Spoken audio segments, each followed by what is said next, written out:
I feel that. I feel like the amount of lights that are on us has made it so much more nerve wracking. Oh, really? I spent some time down here getting used to it this morning. And like now we just need to mount the TV up there Yeah. and put the dartboard over there, maybe, or something. We don't use it, even though you said you'd play with darts with me. We actually played one time. And you never asked me again. I asked you.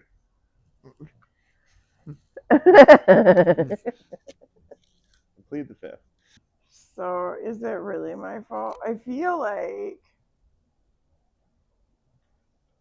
that's kind of the point of what I was saying earlier about like how it's just assumed that I know everything, like that I keep the walls up on everything, you know? Can you elaborate? No, because I don't really know.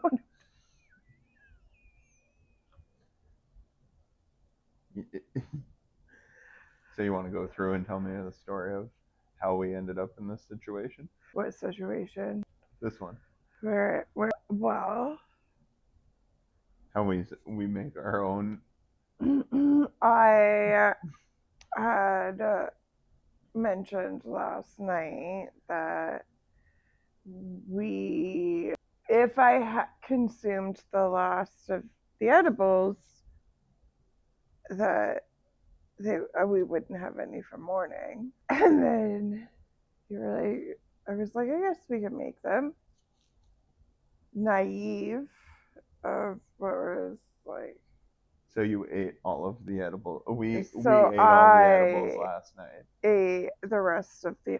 No, fuck. There's ate? still some in the lunch pail. Oh yeah, there's still quite a bit of cookies in there. Oh fuck, this could have been completely avoided.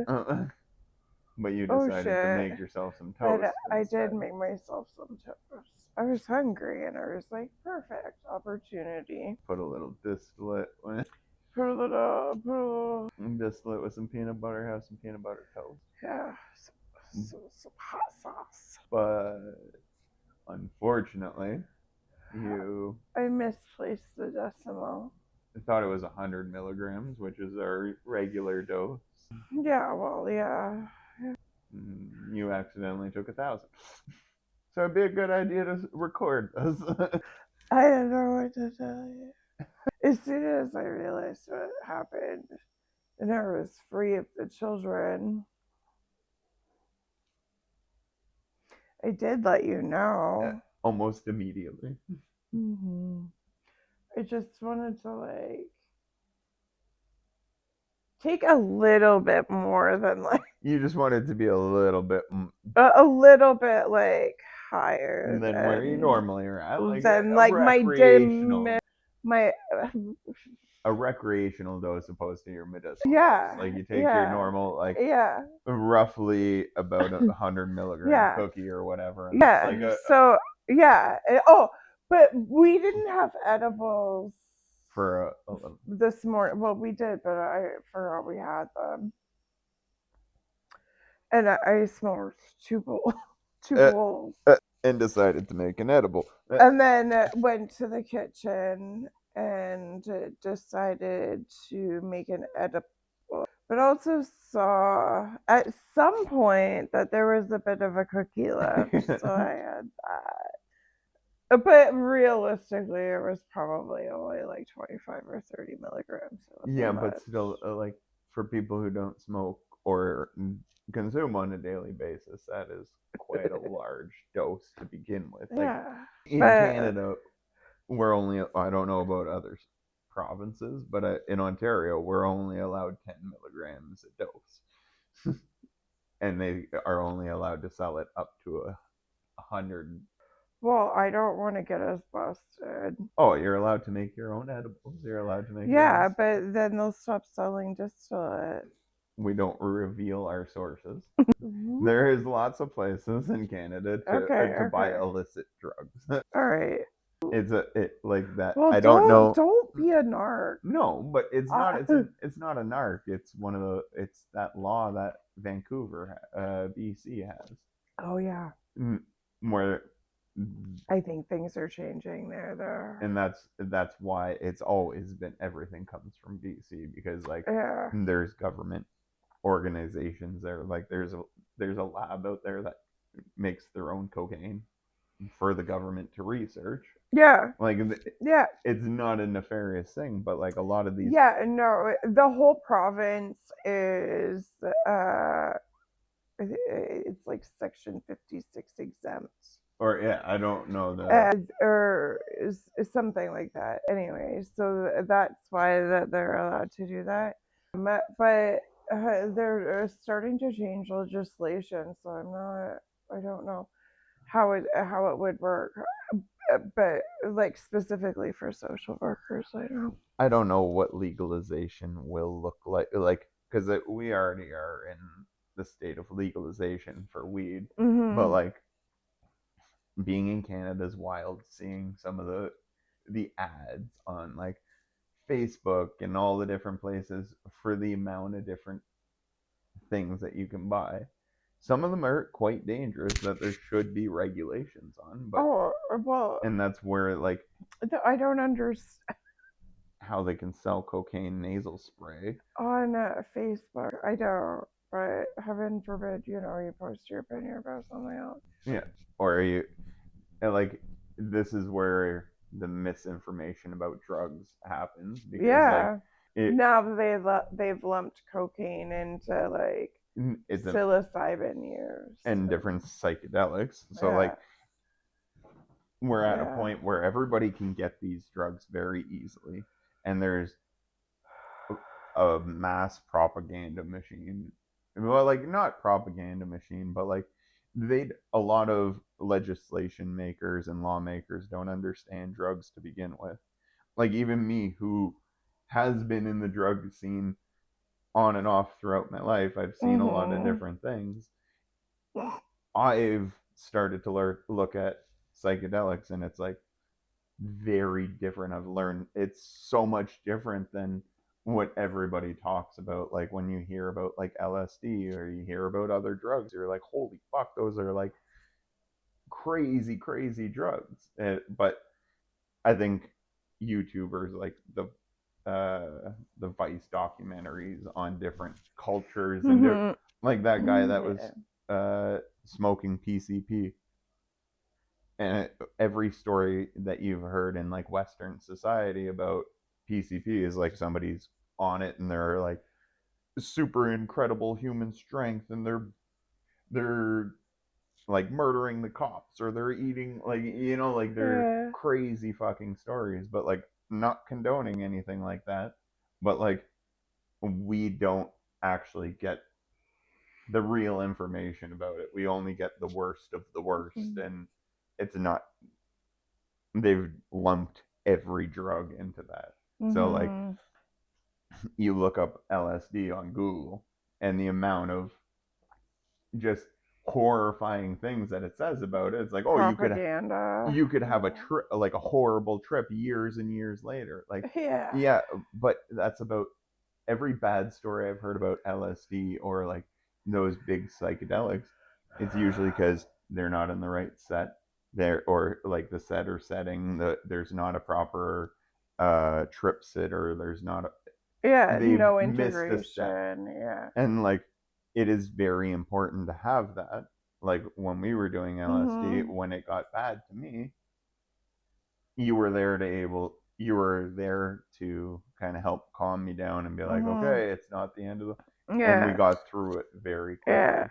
Whereas like if I was completely alone and left with your high thoughts, you can Hang spiral pretty off hard. very fast. And then Yeah. next thing you know, you're convincing yourself to get up out of bed and go go for a walk or something, and you're Yeah. fucking acid. Oh, Like, yeah. and No. that's when those And if stories you're get, hallucinating, and and that's when yeah. the bad trips get really Uh-huh. bad, like Yeah. people jumping off of things and hurting themselves. It's Especially because if you don't know what to expect. exactly. It's my favorite. Oh, 100. Like there's a I lot of love it. It's my favorite. Out of all of the psychedelics that I've tried, it's my favorite.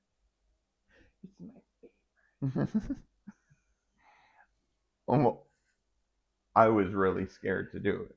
It's one of Yeah. those things that you hear so many bad things about it, but like Yeah.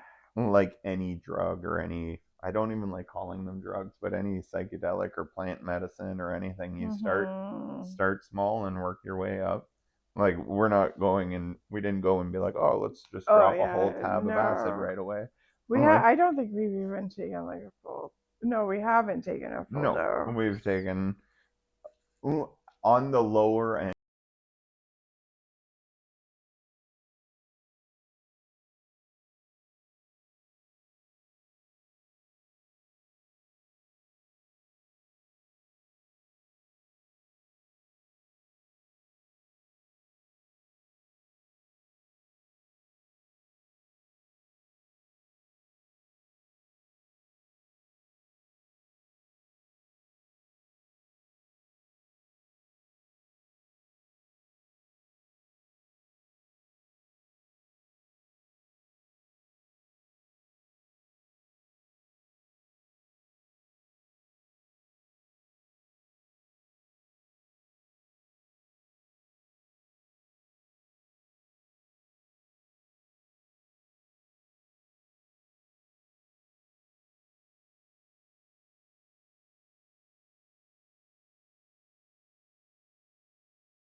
I like that. We were on a good little roll there. I can't even remember what we were talking. Oh, just drugs and stuff, and like psychedelics and LSD, different psychedelics, and like the misinformation that causes the problem. And that's where legalization of stuff comes in. Like the government,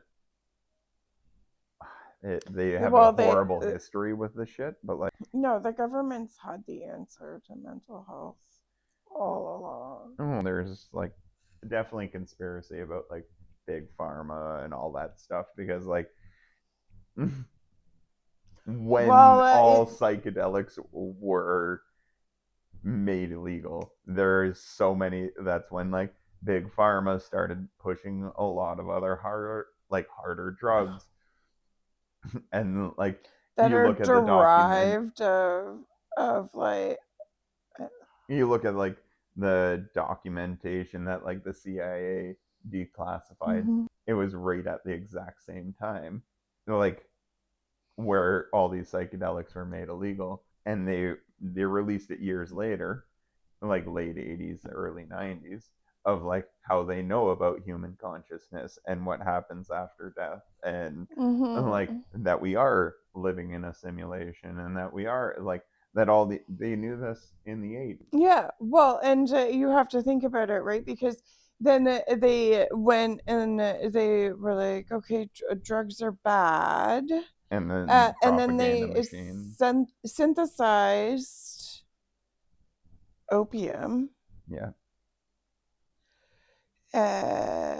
And created a whole epidemic. A massive epidemic, Like, killing millions of people. And it's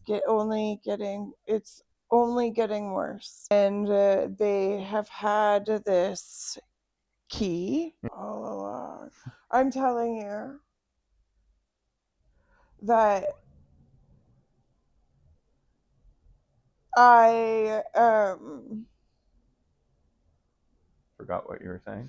no, Oh. like okay, for me, they've made such a huge difference.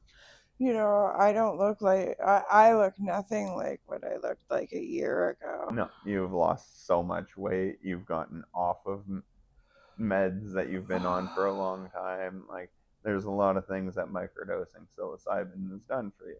And it's really funny to me that they classify these psychedelics as drugs and they're like, oh, these are bad. But it seems to be the thing that's getting people off of the bad drugs like fentanyl and opiates and all that. Oh It's like yeah. you have things like ibogaine and 5-MeO DMT, all these different drugs that have scientific proof that it helps beat a lot of these addictions, PTSD. It helps fix so many of these problems, and it's the drug that they said was, oh, this is a horrible drug, and it seems to be the drug that's getting them off all these people off of the horrible drugs. Like, I've been on a lot of different medications, like yeah, a lot, and I the most amount that I was on is most recently after I saw my psychiatrist, and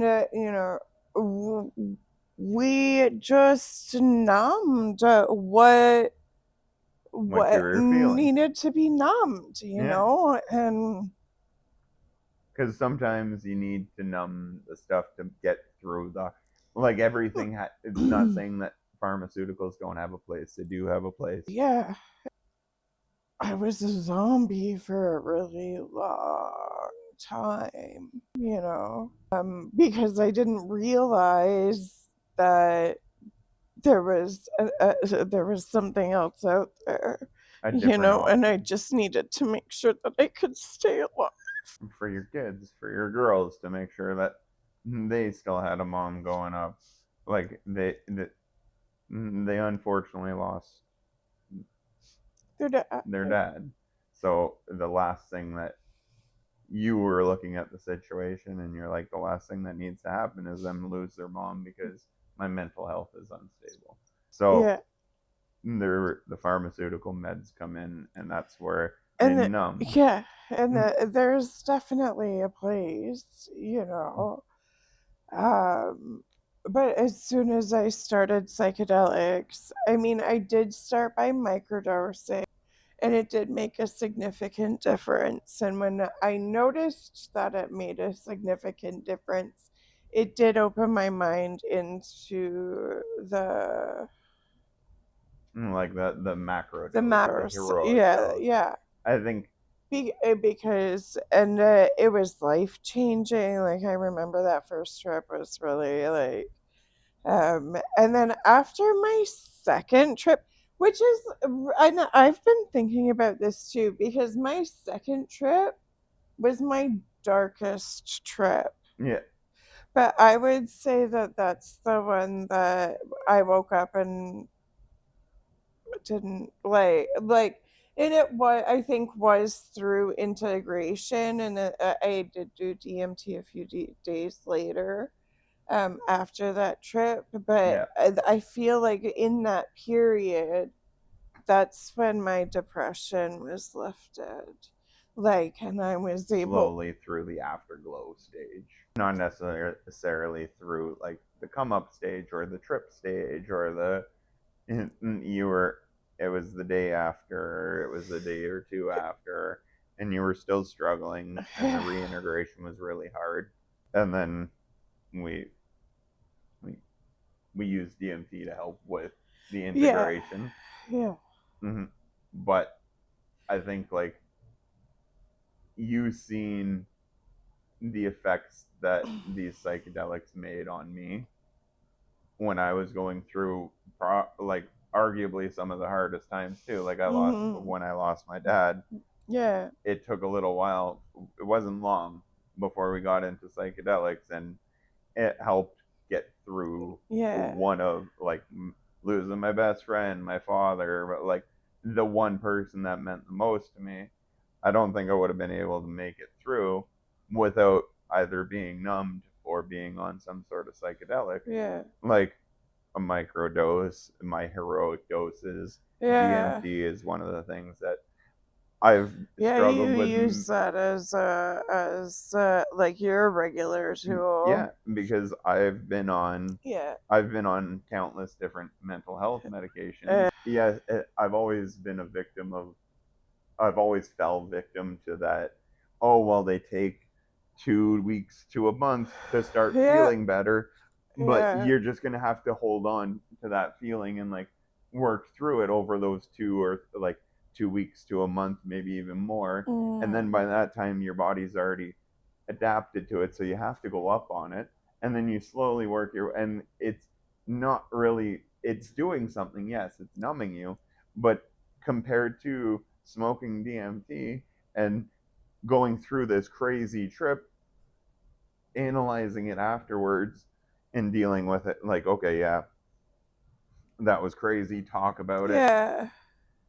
But then after you talk about it and go through it, everything's changed. It's such a dramatic change. It's like Oh my god, that wake up feeling in the morning. Like, I've never felt more alive. And you gotta be careful saying that with drugs. I've never felt more alive than on drugs. no, But like after, like not no, while you you were do high. not I feel just wanted alive. to. Yeah, you do not feel alive while you're high at No, if all. anything, you feel like the complete opposite. You feel like you died. Yeah, you don't know what's happening And then when you actually, come back to it, and and you're that's like, oh shit, I've never felt this. It's like this means nothing. it's it's like Fuck this. That's what the realization was for me. I was yeah. like, What's the point of stressing about all those little things that caught like it melts all of those problems away. I relate it to like you going everybody's has a similar story of like you go to sleep and you're in like the worst fucking mood. Something happened and you're just in a shit mood. You go to sleep and somehow when you wake up you're like, oh, this day is great. No, it doesn't happen a lot, but like throughout your life, whether you were a kid, at some point you had that one moment where you're like, oh, I feel so much better. Or like when you're coming out of a surgery, or like there's some moment where you feel like, whoa, that made me like, or sinus rinses, something that like you can immediately feel. babe, I had a booger one. Oh, Jesus Christ. So that's the only time that I could ever it's like think blowing of. your nose. You're so clogged up. It came But from my brain. and It was you take amazing. that big old blow, and all of a sudden you're like, whoa, I can fucking breathe again. Yeah. It's like that, but for the soul Yeah. when you smoke DMT. Yeah. Because Yeah. you do it, and then all of a sudden you have to go through integration, and there's proper steps to take and make sure you're right settings. You definitely have to. Yes, absolutely. Because like we have a friend that we introduced to DMT in the wrong environment, and she would accidentally we were trying to help, but it was in a place that was way too distractible. There was so much stuff going on, and she just seen white, and she was not comfortable in the moment. But in fairness, She didn't know what she was getting into. She didn't know what she was getting into, and there was no telling her no because she knew we had it. Well, we got it Ubered to her house. Oh yeah, shit, we were there. Oh yeah, fuck, eh? Oh, like that's no. Wait, that yeah. wasn't that time, was it? She smoked DMT twice with like the first time. Oh yeah, when the we first time got was it, in the and garage. we were all in the garage, and we didn't know what DMT was at all, and we started smoking it, and we didn't break through nowhere Shit, near.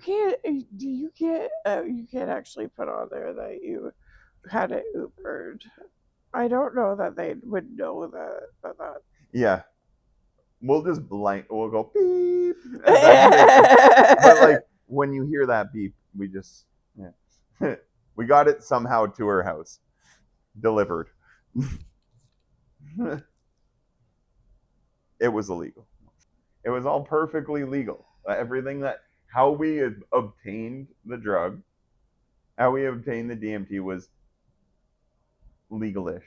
You cannot obtain illegal substance. No, I know. There's no way to but legally, that's we false just information. anyways, when she did smoke it, we were in a very heavy and like there was a lot of noise, there was a lot of different stuff going on, and you can see the discomfort. And unfortunately, when you're learning with psychedelics, there's going to be unfortunate moments where like people do get a little bit too high, or like you're that playing fucking with pipe made a difference. Well, when we played around with mushrooms and we were working our way up, and Yeah. we're making cookies, and I took 1.5 grams, and all of a sudden the weed butter started turning into a frog, and I'm like, oh my, babe, is there a frog there in the frog pan? there? And you accidentally get to the point where you experience something a little bit deeper, Yeah. and that's where like the safety of it has to come in play. Is like the right setting, sure that you're right in the right people. setting. Yeah. Because just like MDMA, like I think if I will never touch that again. I won't either. But if I was alone with the dose that I received, the dose that I took, and I didn't have anybody around, it's just a low battery warning, and I didn't have anybody else around, I could have easily related my trip to a lot of those like mentally unstable people you see downtown, or like somebody who's having a bad trip on something because they took MDMA and they didn't realize what the fuck it does to you, and the come down, and we did it. Yeah. And we were doing it in a logical, like as much as an informed place. Fucking, and it was messy. It was for a week. Yeah. I had to come down for a very long time. But I don't know exactly when those like kind of like brain glitches and for me. Yeah. But I had them, or like those like zappy, yeah. Like the oh fuck. You feel like a tweaker. Yeah. Like you feel like you're like, oh god, you kind of understand. That's discriminatory. Yeah, no, I know, but what people would, what I mean. Like when you see somebody tweaking out on drugs, not saying like, oh, but like when you see somebody and you're like, oh, that person's definitely fucking high. I felt that for the first time in my life, of like, this is not a happy, like it was happy because of the MDMA and the serotonin dump, but it was the come down after that was like fucking terrible. It fucked with me for a very long time. Yeah, we fought. That was like, we don't fight, but we butt heads that week like crazy because of our serotonin levels were just fucking all over the place, and we were coming down, we couldn't be there for each other because we were both coming, like it wasn't. Yeah, no, it was messy for sure. We also, and it was accidental. It was definitely, if we had known, we would know. That's the thing. I think it touches back to the topic of what we were talking about, of like, if we would have had the right knowledge, because we went into it, we seen like DMT, LSD, mushrooms, and all this stuff, and we're like, oh, all of the knowledge you see on like that you hear about this stuff, it's like 50-50. You get the people who have actually experienced a lot of this stuff, and they're like, oh, it's not bad. But then you look at like what the government tells you, you're like, oh my god, it's the worst fucking thing ever. Yeah. So you don't know who to believe. So then you play with mushrooms, and you play with some LSD, you play with some other drugs, and then all of a sudden you're like, oh well, MDMA is on this list, I'm gonna play with that, and not know the proper stuff about it. Whereas like, instead of the government or these like being like, drugs are bad, okay, like do actual teaching, like say the effects of MDMA, the good and the bad, like whereas like they make alcohol legal and everybody can drink it, and it's and it's like a known depressant, dissociative, all that shit. and it's known to increase intimate partner violence. And same with MDMA. Like those are the things that you kind of gotta like know about. That it's not about saying drugs are bad, don't do it.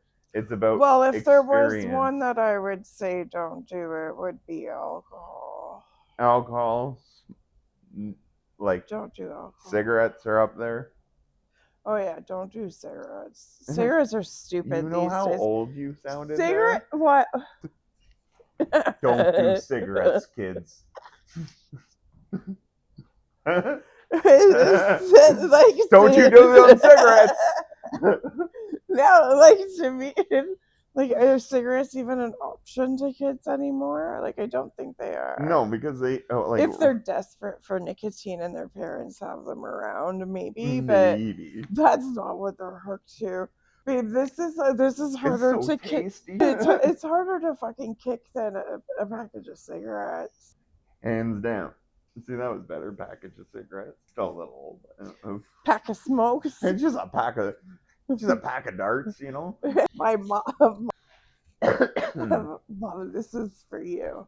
My mom would send us to the corner store on our bikes with a note. Get me a pack of smoke. Get her a pack of smokes. There's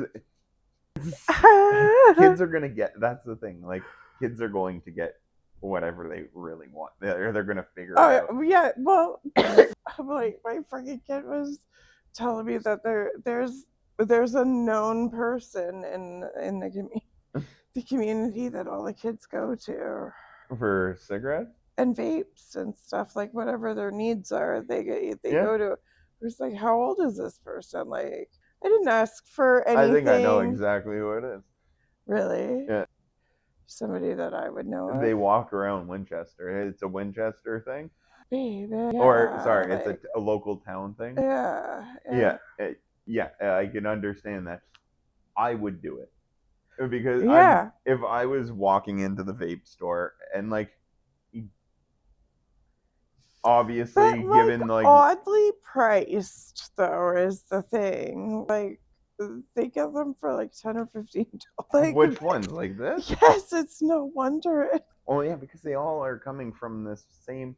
You look at all the packaging; they're all coming from the same place, the exact same building, in the exact same. Yeah. Like, so this person is probably buying them wholesale. But we used it like. Yeah. We did that in high school with little fuckers. We need to get ours through them. And talk to our kids. Hey, you got some connections? Yeah. You little shitheads. You could have told us.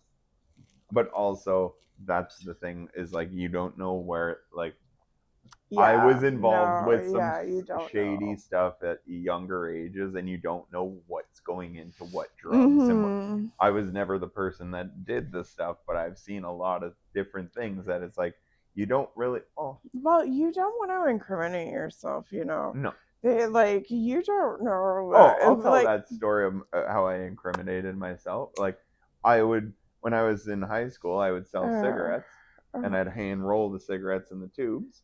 Oh, they're coming after you now. And I would go to school, and I would sell the packs for $10 a pack because I'd be able to roll a carton for like $30, $40. Yeah. I'd go to school, sell like 2 cartons, and then I'd make good fucking money for in high school. Yeah, and you created a habit out of it among a population of a certain quality. But like the thing is like I was rolling players into players. This is what I'm saying. And then I got greedy, like everybody kind of does at a young age, and you're learning lessons. And I took the tobacco from native reserves and unrolled all of them and had a big old pile of native tobacco and rolled them all into players tubes and sold those for $10 a pack, and not a single person noticed, not my dad who was an everyday smoker. I was gonna say, but you even like piloted. I had to test it out. I like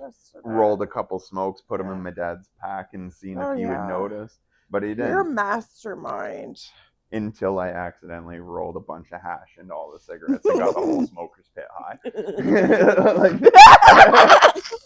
See, this is what I mean. Like, you don't know what these people are like. It's not worst case scenario native tobacco. It's worst case scenario like, oh shit, I didn't want to get high and I'm fried as fuck.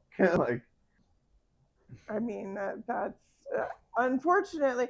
I mean, that is a funny story, you know.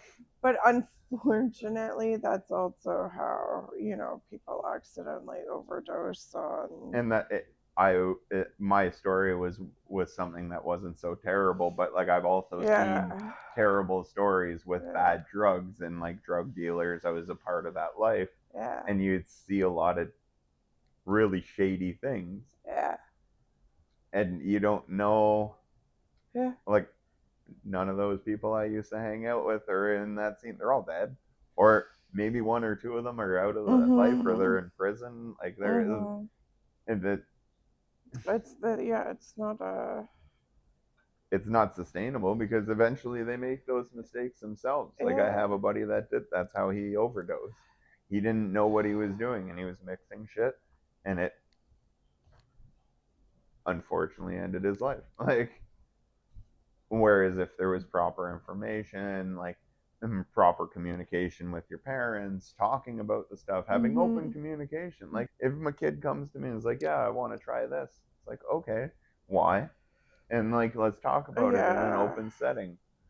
I mean, I don't want to give away but I think we've established a kind of relationship with the kids, and they're just getting to the age where they would want to experiment with stuff. Well, I think they did their own little experimenting before we met, and Oh, they yeah, and like they and way too young. everybody does it at a very young Yeah. age. Well, not everybody, but if it's Oh, around. hell no. If it's around, yeah, maybe. Babe, when I was Oh yeah, and like, it not to was throw during my COVID. Like Justin and I were drunk all the time. yeah, and You know. like COVID, the world looked Yeah. like it was ending. Yeah, sure, Yeah. kid's gonna try and experiment with some shit. Yeah. I really gotta pee so bad. You But want to take a pause from this? It's around 3:15, is so it? yeah. Yeah. Okay. But It. I'm so afraid. Let's just make sure we got this.